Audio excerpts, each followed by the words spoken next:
So the game starts off with you fighting some kind of goddess with your twin, right? And you can choose which twin you want to be. You can be Aether or you can be Lamine. I chose Aether because I was like, well, I'm gonna choose Aether because I want to feel like I'm playing the game as, you know, I want to feel like I'm my character, and Aether's a guy and Lamine's a girl, so I'm gonna go with the guy. And then I'm like, wait a minute, the whole point of this is to collect the waifus, and Lamine's a waifu. Why didn't I pick Lamine? So I've been regretting not choosing Lamine instead of Aether. Anywho, you fight a god, and the god traps you. It seems as though they take your sibling after locking you up and imprisoning you. I don't remember if they say how much time passes. It turns out you're recapping this brief little encounter with this god with your newly found friend, Paimon, who speaks for you, because the main character doesn't talk at all outside of like 1-2 voice lines every other patch. So you start off by going to Mondstadt, and you show up and you meet the Knights of Favonius, who take care of Mondstadt.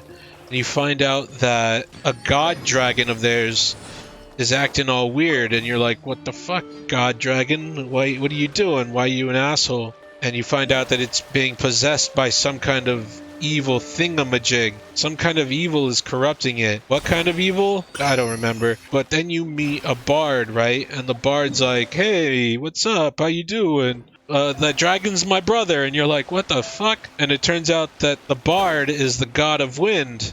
And there's multiple gods, right? Because each one is a god of some kind of element. So you meet the bard who's the god of wind.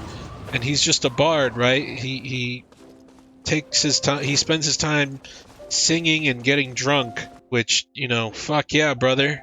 You find out that there's this super evil secret organization called, I don't remember what the name is, but it has the word abyss in it. You find out that they had a plan to corrupt the dragon and use it as part of, I don't know, use it for their plans. What are the plans? I don't remember. So you go and you travel to the land of Leeway, right? And there you learn about their god, the god of rocks, Rex Lapis. And then I don't remember when or somewhere along the way, but you find out that Rex Lapis is this guy. Boom! Zhongli. That's right. Zhongli is the god of rocks. Or I guess they call it Geo. There's a whole event thing where they're like, oh my god, you killed Kenny, you bastards. But it's not really Kenny, it's Rex Lapis, and he's a big-ass fucking dragon. But it's not really Rex Lapis, it's Rex Lapis, but he's not really dead, he's just Zhongli. And he just made it seem like he died. He's like, nah, man, now it's the time for the people of Leeway to decide their future without the gods.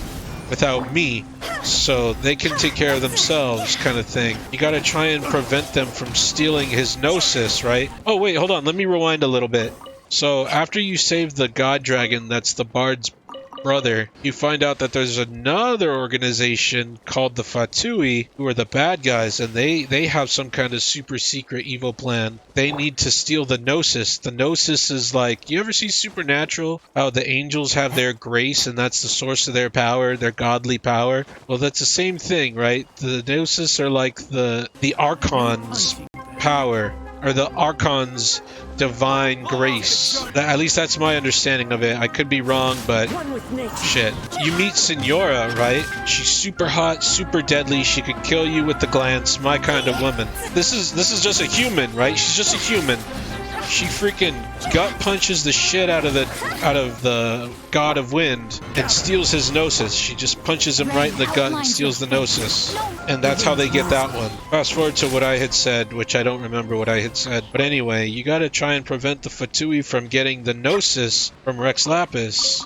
You can't let them take Rex Lapis's gnosis, because who knows what kind of dastardly deed will happen if they do that. They're like Thanos collecting Infinity Stones, except it's Infinity Gnosises, Gnosi, Gnosises, Gnosiwosies. Something happens, they wake up a giant primordial beast, and then you beat the giant primordial beast with the help of other gods, but not other gods, but the Adeptus. The Adeptus are like Jesus Christ, if Jesus Christ had no idea what the fuck was going on. So yeah, you got like a bunch of Jesus Christs not knowing what the fuck God's doing or where God is.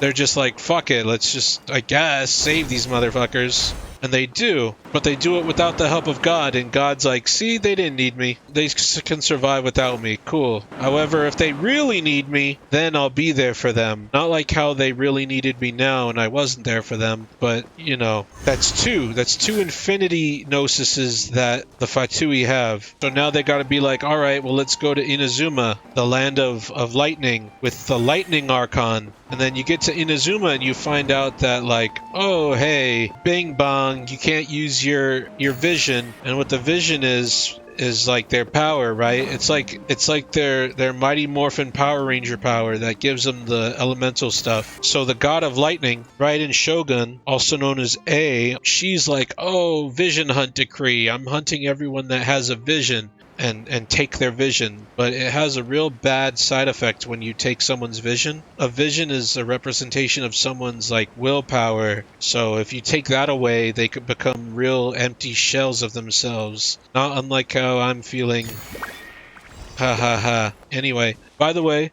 this isn't the real Raiden Shogun. This is a puppet, right?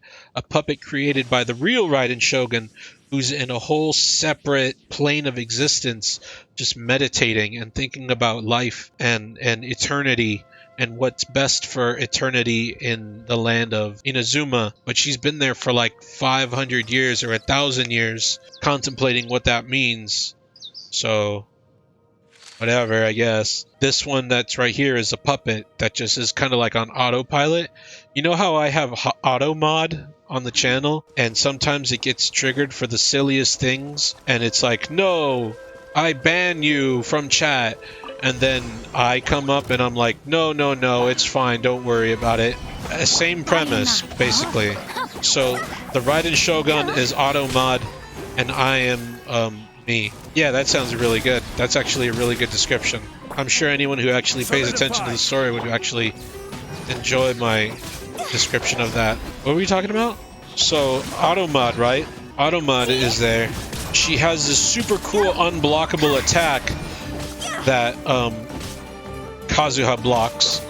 You're like, well shit, I gotta stop the puppet. And then Mami Yai over here, who, you know, goddamn, who's like A's best friend. This is A, right? But it's also Raiden Shogun. But like the real A that's been locked away for 1,000 years, thinking about life, liberty, and the pursuit of happiness. That's her best friend kind of thing, her guardian. And she's fucking hot. Jesus Christ, look at those legs, man. And anyway, what was I talking about? She's like, hey, don't worry, bing bong, I'm gonna help you. And you go into the plane of eternity, and you're like, hey, yo, how you doing? I'm here to kick your ass. And you do kick her ass. And then she's like, all right. I'll stop with the whole vision hunt decree. I won't close off Inazuma anymore. Everyone will be fine and whatnot and whatever. We'll just chalk it up to my bad. So anyway, you got to go to Inazuma and you're like, hey, I'm here to protect you and your Gnosis. And the puppet's like, yo, fuck that Gnosis. I gave it away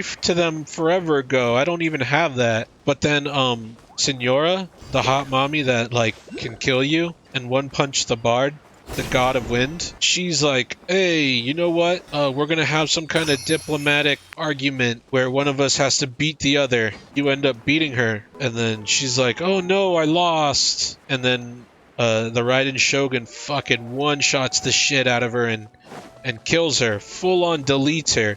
Then you're like, alright, cool, well, since you gave up your Gnosis, I guess I'm gonna have to go to the next place to find out if I can save the god of plants.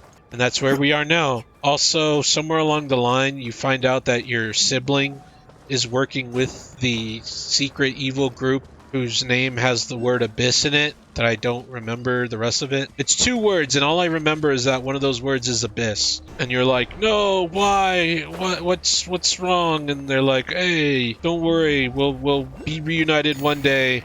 Also, we're 500 years old. And pretty much every god that we know fought in a war at the place that we used to live 500 years ago. And that's all we'll talk about. We won't elaborate anymore unless you read the manga and... fuck, I don't know. I don't know where everyone else gets all these other bits of the lore from, except I guess maybe the character voice lines or their backstory, if you actually go into the game and read their shit. And Says there are benefits to a life of wandering. I think that's it. I think we're all caught up now. The end.